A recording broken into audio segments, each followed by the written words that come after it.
Good afternoon and welcome to Lunchtime Shares, where we add value to people's lives, happening every Wednesday and Thursday on ebizradio.com. You can catch the Lunchtime Series on all major podcast channels.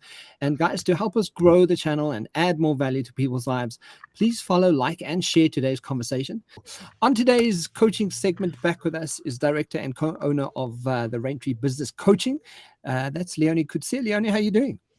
I'm great. Thanks, Kevin. And always love being back here. Thank you. So in today's conversation, I'll kick it off with staying positive in a negative world. And this is a conversation we have had. And what's interesting about this is, it's almost become a theme. It feels like it's a theme in the world right now. Why did you also want to have this conversation? Leoni, let's start there. Kevin, it's working with clients. We always kind of look for these themes that start popping up. The world is pressing on all directions, and it does seem a little bit like the world has gone mad. And as a business coach, it's so important to remain relevant and just see what is happening in the world, and then have the tools available to support our clients to be able to work through this. And this is such a strong theme currently that I felt, let's have this conversation. I think it's a very important conversation to have.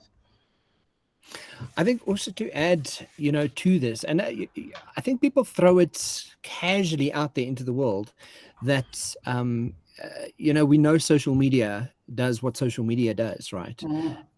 What we don't know, or what we don't realize quite specifically about social media, is that and this is what brands do know, and this is what politicians know, and this is what governments know, that if they expose their audiences to enough information in a certain type of way, it will skew how you see the version of what it is you're seeing, right?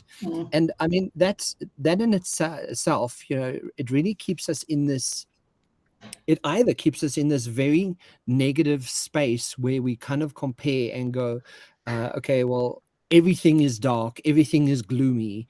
But someone mentioned it in a training session the other day. It's like, the country's in a recession, and you kind of go, okay, cool. If the country's in a recession, why is there so many cars at the shopping malls every week? Why are people still walking out and going to buy a Lamborghini? If the petrol price is so stressful and really, so troublesome to everybody's lives, why is the highway so busy? It's jam-packed with cars. You're kind of going, there's something, there's something not gelling. There's no congruency there. So it really, I think we often get exposed to social media. We get exposed to news. We get exposed to friends and colleagues, right, that carry this negativity based on their own reference and their brain capacity on what they're keeping themselves busy with. And we sort of mix with these people, and it becomes really heavy. Right? It becomes that heavy-hearted, negative way that you go through life, and it's first of all, it's avoidable and it's unnecessary. Like, we're all going through strain, we're all going through difficult times, but there are very many things that we can do and tools that we can use to actually really start paying attention to, how am I doing?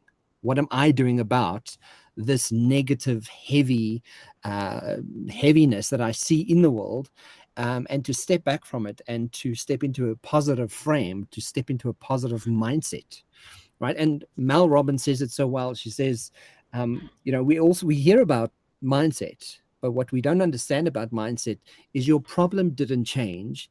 It's that you changed and you're looking at the problem differently. And I'm so happy that you're speaking to that, because I remember initially when we had this conversation, we were so aligned with, we're not talking fake happiness here. We're not talking trying to all be positive and trying to push all of this negativity away.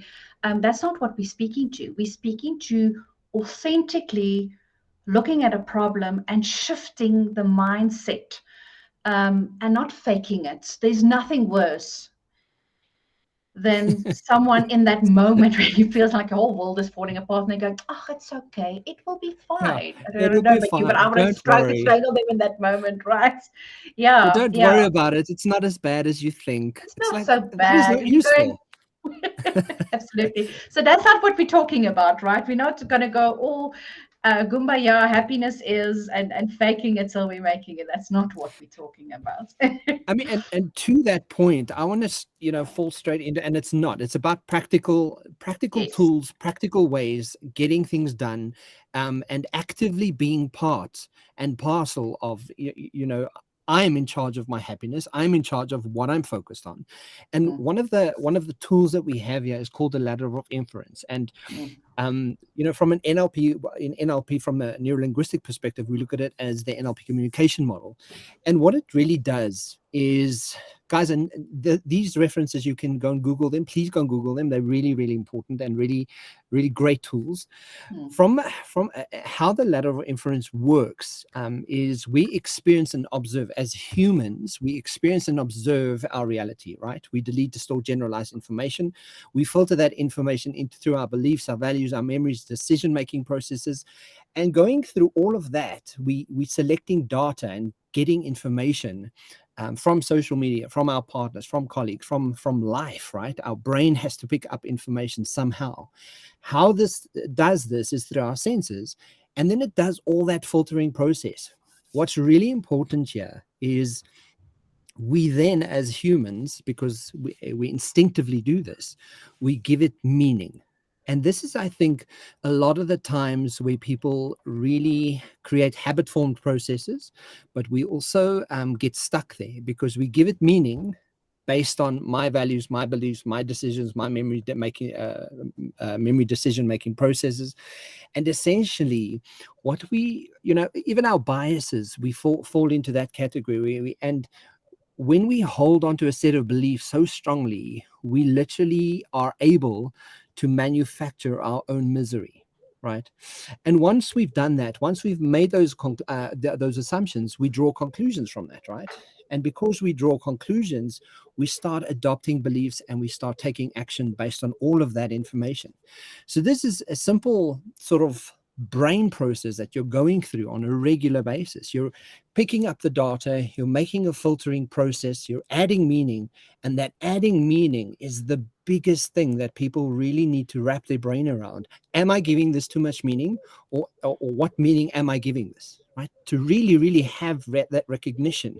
And from that, draw the conclusions and adopt the beliefs and start taking action. And I think that process is so unbelievably important because as someone who's actively involved with their happiness, actively involved in moving from a negative world and a negative bombardment of information, news, and info and data, right? I have the ability to kind of sit back and go, okay, cool. What am I giving too much meaning, or what am I giving meaning? And my brother often, he's the one person I know that does this, is like when something bad happens, he'll go, maybe you're giving it too much meaning. I'm like, you're right. I'm giving it too much meaning, right? And it's, I mean, I know that you've used this tool before. How Yeah, does this sit yeah. with you? What can you add to I this? think what I'd love to add to this is just understanding that the brain is an engineer, right? And I respect to all engineers. I come from an engineering background, and people refer to me as a people engineer. So I follow the same process. Our brains Mm, constantly look for shortcuts. So what we yeah, do once that belief has been created based on the meaning, right? Now we've created a belief. What the brain does is filtering through the data, because you mentioned to me what was 2.4 million pieces of data at any point in time yeah, she's coming our way, right? yeah. Brain going, oh, okay, hang on, where's the shortcut? So what we start doing here is a filtering process where the brain starts looking for data that confirms the belief. And now, when we look at the world, what we are seeing is a world that confirms what we are believing in that moment. And once we understand this, we can start playing and saying, okay, but hang on. I need to challenge the data. I need to challenge the belief, because this is where my power lies. I'm going to give a very practical, simple example here. I Mm, worked with a client once, and she had a new manager joining her team that came from a different department. The information that was shared with her about this particular manager was that this person is a difficult lady. She digs in her heels. She's quite challenging. It's hard and tough to work with her. So this was the belief that was adopted around this person. And when my client needed to have a difficult conversation with this colleague around the challenge in the organization, what happened was her actions was to try to avoid this conversation because the belief was stuck with, we're not going to have this conversation. It's going to be a difficult conversation. It's going to dig in her heels. It's probably going to be conflicting. It's not going to be a good conversation. So she was kicking against this. And the coaching conversation started with, I need to have this difficult conversation with the individual. How do I go about? So what we looked at was the data that she was picking up around this person that confirmed the belief that this was going to be a difficult conversation. And all we did was we challenged the data. When I said to her, is it actually true? Is this person? How can you know for a fact? And when she started looking from a more open-minded perspective at the data, what she realized was, oh my gosh, I was taking one person's perspective, viewpoint about this person, and I was adopting it as my own. And when I look at other information available about this individual, actually, I have worked with her in the past on a project, and actually I found her quite refreshing. Yes, she's a challenging individual because she really challenges, and she doesn't just come up with stupid solutions for the business. She's actually very innovative, and a good person to work with. And the second that mindset shifted, she was quite excited to go into the conversation. Needless to say, the conversation ended up being such a positive experience where they started ideating new ideas, came up with much better solutions for the business, and started generating a very positive, trusting business relationship. So this is where I find this tool so powerful, where we just look at a situation. What is the belief that is keeping us stuck here? What is that thing we gave meaning to something where we didn't have to give meaning to something? What is the belief that we're trying to confirm here? And go challenge the belief gently and curiously by looking at the data available and saying, how can the perspective shift here? What other opportunities are available? What else? What am I missing here? And that becomes so powerful. I want to give you another example, which will apply to people who are going through burnout or people going through depression. Yes. One of my clients also said to me, just don't feel like getting out of bed, don't want to do this anymore. I'm burnt out. I can't do this. I'm not happy. I said to her, okay, cool. So let's investigate. And we became curious about her data. And long story short, one of her belief systems, I said to her, what is the earliest memory? Because she just felt like she kept feeling like I'm just not good enough. I'm just never getting to what I need to achieve. I can't. And I said to her, okay, cool. What is your earliest memory of this belief that sort of comes to mind? And she, within seconds, she kind of went, I was 9 years old and my grandmother said to me, if you weren't born, your mother would have been so much more than she is today. And I said, oh, and what belief did you come up with? What decision did you make in that moment? And she said, well, then I'm just never going to be good enough. Sure. And immediately from that moment, it sort of dawned on her that she literally had been filtering and making decisions upon a decision upon a decision, taking action based on that singular one moment from 9 years old, that she had to prove that she was good enough.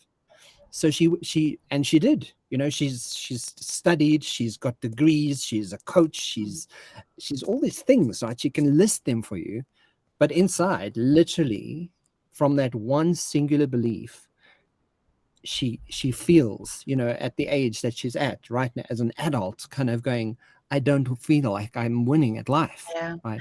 And possibly what she'll do is she'll unconsciously look at data in the world that confirms that belief. She'll focus on the mistakes and she'll focus on the little failures and the, Yes. just confirming that belief to her. Yeah. And this is where we're talking about the theme of today, right? How do you go from negative to an actual positive? This is not wishful thinking. This is not a case of sitting in a room going, okay, everything's going to be fine. And if I just believe, and it's not about that. It's really just taking control and interrogating and and really running, rummaging through it and kind of going, what is this belief that I do hold? One of the things that also you mentioned is what I have control over and what the world, where's my focus? Don't you Mm. want to sort of also speak to us about that? Because I think it's such an important point. Yeah. People know about the locus of control, but knowledgeable. I always say knowledge is great, but it's pretty useless when you're not actioning it, right? So explain to us in action, what does that mean? Yeah, it's so powerful. It links to the conversation that we started off with. When we look at the world and the social media is just in our faces the whole time, what we tend to do is we start looking at other people's worlds, and now we start comparing our worlds to other people's worlds, and we feel Yeah, like favors are not good enough, and all of that. The dialogue starts playing. When we focus on the stuff that is outside of our control, we feel hopeless, we feel overwhelmed, we get depressed, we feel scared. It's all of all of the negativity that starts playing out, because the fact of the matter is we have no control there. It is when we focus on the petrol price that's just insane. When we keep our focus there, we feel we are being treated unfairly, unjustly. The world is being cruel and harsh on us. And when we keep yeah, our focus there, we will stay in this hopeless place. Where once we shift that, where we say, okay, I'm accepting what is. The petrol price has gone out. It's outside it of my is. control. Yeah, The second I accept that, I'm able to focus on, okay, so around the petrol price that's now pretty much ridiculous, what is within my control? And that's where you see people coming up with creative solutions. I know of clients that they've created lift clubs. They've negotiated different working hours where they're able to work from home for 2 or 3 days in the week. People sold expensive cars that's expensive on fuel, and got smaller, more economic friendly vehicles. So yeah. suddenly we step into that place where we are able to look at solutions, which links in so beautifully with the other tool that I'd want to lightly touch on. Before you do, guys, Yeah. as a reference, Leonie, that acceptance psychology often refers to this as radical acceptance. Mm. Like, you have to have a radical acceptance of it is what it is, and you're here now. To kind of wish that it was anything else would literally be debilitating. Yeah. So radically accepting what it is, right? Mm. I love Yeah. that. It links in with another tool that I very often use, and I know you also use it a lot. It's called the drama triangle. It was created by Stephen Karpman, and like Kevin's Mm. mentioned, guys, please go have a look at it. It is available on the internet.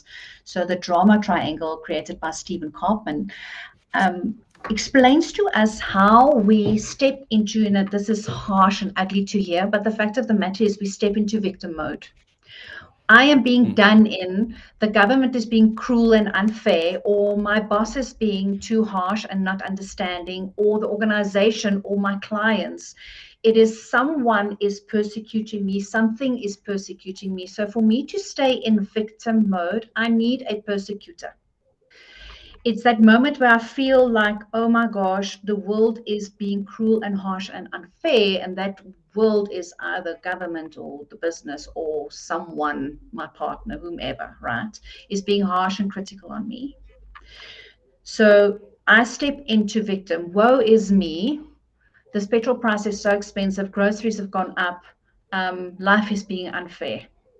The interesting thing, and this is where it really becomes powerful, is understanding that when we are in victim mode, and this is why we tend to stay here, is that our body is pre-positioned for situations that creates large serotonin release in the body. Yeah. And interesting enough, when we step into victim mode, the body releases serotonin. So in a very strange way, it feels good being the victim. In the same way, stepping into that persecutor space of I am better than others and I'm speaking down to you releases serotonin. And then the third leg of this drama triangle is the rescuer. Someone needs to put up on the red cape and fly in and come rescue me. And that And that person also also, feels good. Yes. absolutely Yeah. fantastic. I'm helping others, right? And here's the interesting Yeah. thing is we play different roles. Yeah. And now we get stuck in this drama triangle because we get addicted to the pain body. Okay, so Yes. government is so cruel and horrible. My boss is so cruel. My partners, everybody's so cruel and horrible. Poor's me, and I get stuck in this place, and everything around me is negative and hard and horrible. Just to reiterate, Leonie said, guys, we get addicted Yeah, to this reality. We get addicted to it. We do, right? It's a rush of serotonin. yeah, And yeah. because of that rush, we feel better. Yes, yeah. Leonie, So, another mm, point sorry, just to add to what you're saying here is, even when, guys, victim mode, here's the thing about victim mode as well. Even when it's not your fault, we tend to want to go, well, it's not my fault, right? Even when you're doing that, you're immediately put yourself below the situation. You've put yourself into a victim frame, into a victim mode. Well, it's not my fault. It's not my fault that they did this. It's not my fault that the interest rate went up. It's not my fault that the petrol, it's not my fault. It's still victim frame, right? So, and the part of, or the point of the drama triangle really, which I often take away, is you are part. If there is drama, it means you're part of it somehow. yeah, It is you're playing showing up. your part. You're Yeah, playing a role, whether you're persecuting, victimizing, or being a victim, or the rescuer. You're somewhere involved with the drama, guys. And if you are rescuing, you're simply rescuing the victim, and they know you're going to rescue them again. That's why they keep becoming the victim, because the rescuer always shows up, right? With, you look at really bad relationships. yeah. If I become enough of the victim, my husband, my wife, my someone will save me, and then, there we go. Then I'm fine again, right? But it's drama. It's based in drama. And we create these situations to allow us to stay in whatever mode it is that you prefer to stay in there, because the body is craving serotonin. It's that addiction. Yeah. So once we understand that, we're able to start shifting, right? Because now we can go, okay, so this is what's going on. And it's fascinating how this tool has, even for myself, I have a certain tone of voice when I step into victim. And it's become this little red flag when I go, I'm hearing myself going, Yeah. that's what's going on here. Hang on. Let's shift this. Yes. Right. So again, what do we do when we want to shift? And I'm going to combine the tools that we speak into here. Is, first of all, it is what is the stuff that's within your control, right? If I'm a victim and I feel that life is brutally being very unfair, everything is so expensive, petrol and everything is so expensive, what are the things that I need to accept here?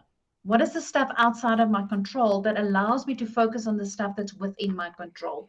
Immediately, what starts shifting here is I'm stepping out of victim in what the empowerment dynamic that was created by David Emerald Voldemort. I almost said Voldemort. Voldemort calls the creator. So we want to step out of that victim's mode into creating a future for myself that works better. So, for example, I'm looking at the world and, oh my gosh, I can't afford petrol anymore. I'm accepting that the petrol price is sky high, sky high. I accept that that is outside of my control. So looking at my world now, saying, within the limitations and the boundaries that my world has to offer, what are the things that I can do? And suddenly I start having solution focused conversations with my staff. I start creating ideas and solutions, right? And I want to add to that, by doing that, you're also using the ladder of inference, right? Because you're starting to select different data. Absolutely. Yes. Yeah. Okay, so that helps us to step out of that place of victim. We're challenging the data. We're looking at the beliefs that are keeping us where we're getting stuck. And we're saying, right, hang on. I want to look at different data. And now start creating a solution. The persecutor, if I'm playing persecutor with my team, and often we in a business environment, we do this when there are serious deadlines that has impact on clients, that has high cost risk, where we need to deliver certain aspects. As managers, we tend to go, I have to make sure, and they persecutor style want to manage their team, not realizing that they're keeping their team into, oh, my horrible boss, and I'm just going to do my whatever I must do, and there's no proactive thinking, co-creating of solutions, accountability. None of that stuff happens when you're in victim mode. I show up at work and I do what I need to do because the boss tells me. When we as persecutors step into a challenging role where my team is struggling to make the deadline, I'm going to challenge them to come up with solutions. We're going to co-create. We're going to brainstorm. Yeah. But as a team, we are coming up with solutions. Immediately, you're shifting your team out of victim mode into creator mode, and you are stepping out of persecutor into challenger. And the rescuer, understanding that as long as you rescue, first of all, it's very arrogant actually to rescue. What you are indirectly saying to someone when you rescue them is, "Hi, shame, I don't believe you can do it for yourself," which is a very judgmental thing to do, right? Even if it makes you feel good, it's wrong. Especially Even when it if feels so good. It's that serotonin that releases that makes us feel so good. yeah, Right? it's wrong. Yeah, you're But not then people helping. go, but You're not Leoni, but helping. I want to help them. I want my team to succeed, right? And I'm going, okay, Yeah. so again, internal versus external locus of control. Can you make your team succeed? Yes, God, No, sorry, you can't, you can't. right? You have to coach it. They have to learn the skill and the ability of leadership. Absolutely. Yes. There you mentioned it. We need to step out of rescuer into coach, where we now start Mm. asking solution focused conversations and we allow our team to ideate, solution find, come up with aha moments, and then for them to step out of that victim mode into creator. And suddenly you've got a highly functional relationship. And therefore, they then start seeing that they're selecting data, they're making better assumptions, they're Yes. adopting better beliefs and taking action based in something whole, completely different, completely new. And it therefore has taught them a leadership skill. This is what leadership is made of. Absolutely. I love that. Yeah. Yeah. We only have about 5 minutes left on this conversation. I want to touch on one thing, and then I want you to sum it up for us, Leoni, because what I mean, we've noted the victim, we've noted the rescuer, we've noted the persecutor. Guys, I want to challenge you on thinking about you and have this difficult conversation with yourself. How do you identify with these three areas, as victim, as persecutor, or as the rescuer? Essentially, because sometimes what we don't realize is the drama becomes part of the identity that we have, that we live through, right? Because it's habit formed ways of choosing data, right? We've habit formed chosen this identification for as long as I remember. And often when I do training, I kind of go, I tell them two stories. I tell them, okay, cool, this is a story I can tell you of my past. And then I tell them, oh no, but this is a story that I like to tell people, right? And in that, by telling them, I go and I show them the difference. The data could be a very victimized kind of identity that I bring with me and I sort of showcase to people, or I can showcase and share the successes of the last 10 years of my life, the differences that I've made, the choices that I've made, the impact that it's delivered, and therefore identify with that rather, right? We also have the choice to choose what I identify with. And I want to touch on this point because many people go, yeah, but you don't know what I've been through. And my response to that is, but you don't know what I've been through. So knowing and understanding that we've been through life, and you can call it from abuse to sexual abuse to physical violence to trauma to death, through name it. We all have been through it. Many people have been through these things, right? But how you identify and create the meaning around who you are will preempt how you go forth from this moment. So if you're not going to take the moment to sit down and have that honest conversation and kind of go, I probably am victim more than I should be. I'm probably persecutor more than I should be. I'm probably rescuer because people will love me for it. If I'm not having that honest, truthful conversation with myself, I'm just creating the drama, and I it becomes a vicious cycle, right? That vicious cycle of never-ending drama. And the more you teach it and the more you live it, the more other people learn from you on how to be part of your drama, right? And you look at people who don't have drama, people who choose that a different approach. They have a different strategy. There's a different structure that they have in their worlds. They have different conversations. They choose data differently. They're not part of the drama, right? Because they choose to have a different identification to their worlds, right? So identity and knowing how I identify with this life of mine is unbelievably important, because it will preempt and predict what 10 years from now is going to look like. I love that. It reminds me of something the coach that I worked with many years ago when my journey started said to me. And she said, Leoni, when you focus on your internal world and you fix this and your mindset and your thinking and the way that you collect the data and all of that, what's so fascinating is when you heal your internal world, the external world clicks into place. And I must be honest, in that moment, I thought she was smoking her socks and she was Yeah, it's woo like, beyond, right? or whatever. Yeah. Yeah, right. You've no idea what's going on in my life.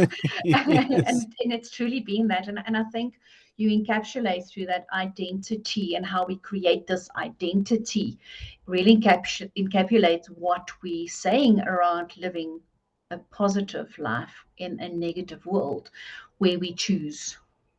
It is having the tools to challenge the information and to choose positivity and to choose better decisions.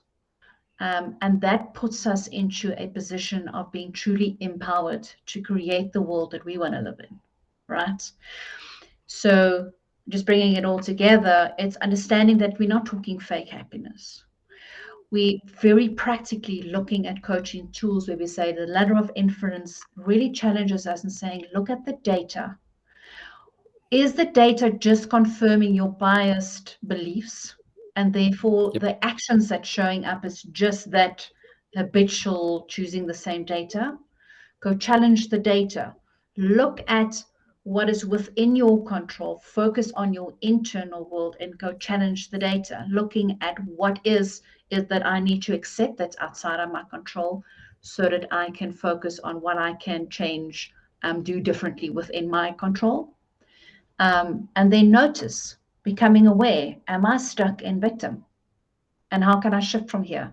How can I look at different data to help me to step back into that space where I can create better solutions for myself?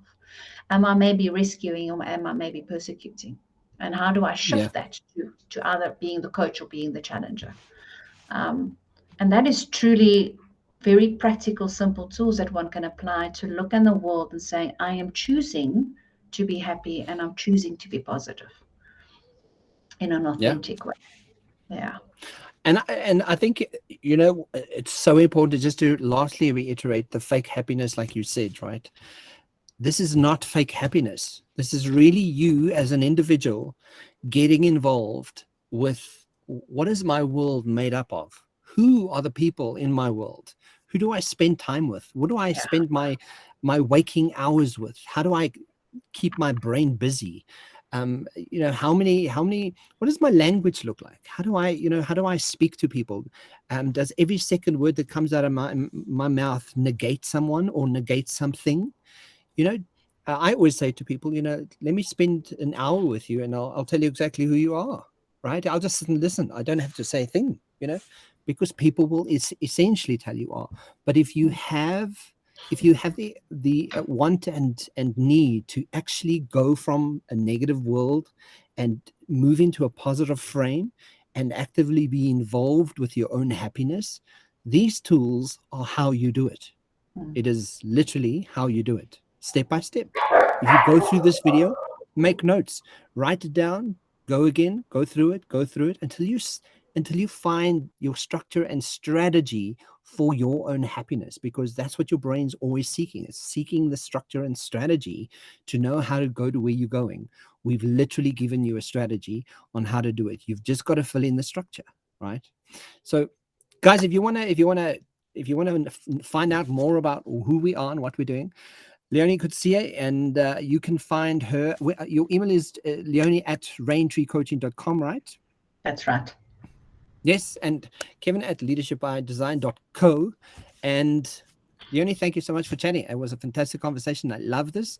I think these are amazing tools, and I absolutely think that people will absolutely love the outcomes of utilizing. Thank you for being here, and thank you for having a chat. Thank you, Kevin. Have an awesome Chat soon. day. Great. Cheers for now. Bye. Bye-bye.